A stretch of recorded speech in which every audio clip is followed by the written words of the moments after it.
ఎవరు హరిశ్చంద్రుడు చనిపోతే హరిశ్చంద్రుడు వారు భార్య ఎముడు ఎత్తుకపోతుంటే నా భర్తను కాపాడండి అంటున్నారు. ఇప్పుడు భర్తనే చంపేస్తున్నారు. కనుక ఈ ఆచారం పోవాలంటే తప్పనిసరిగా మనం ఆలోచన చేయాలి. అదేవిధంగా ఆ 18th సెంచరీలో ఆయనకు వచ్చిన ఆలోచన ఇవాళ రాహుల్ గాంధీ గారు ఇంప్లిమెంట్ చేస్తున్నారు.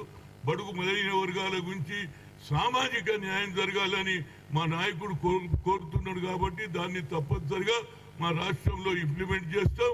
అదేవిధంగా నంబర్ 1 సిటీ కావాలంటే ఈ చెడు సాంప్రదాయాన్ని కూడా తప్పనిసరిగా దూరం చేసేసి ఇలాంటి వాతావరణాన్ని చెడగొట్టొద్దని, మహిళలకు ఉండే గౌరవం వాళ్ళకు ఉండాలి, మగవాళ్ళకు ఉండే గౌరవం ఉండాలి, భార్యాభర్తలు కలిసి ఉండాలి, పిల్లలు కూడా తల్లి మీద ప్రేమ చూపించాలి, భార్యాభర్త మీద ప్రేమ ఇద్దరు కలిసి ఉన్నప్పుడే సంసారం బాగుంటుంది. లేకపోతే తల్లిదండ్రులకే చంపేస్తే తండ్రినే చంపేస్తుంటే పిల్లల భవిష్యత్తు ఏం కావాలి, వాళ్ళు కూడా రేపు పెళ్లి అవుతుంది.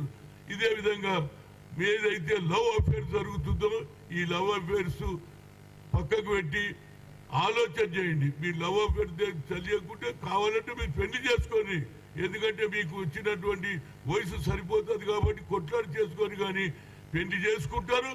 తర్వాత భర్తను ఏ విధంగా చంపాలని మహిళలే అయ్యేదో పెళ్లి చేసుకుని ఆడపడిచే స్కెచ్ చేసే వాతావరణం నేను చూడలేదు. దీని మీద నేను ఏది లేవు ఇదైతే మన ఏది హైటెక్ సిటీలో ఏదైతే జరుగుతుందో అది కూడా బంద్ కావాలని నేను ఎవరికి శ్రీధర్ బాబుకు లెటర్ రాస్తున్నా. అన్నిటికంటే మించింది ఏంటంటే ఈ వాతావరణాన్ని చెడగొట్టడానికి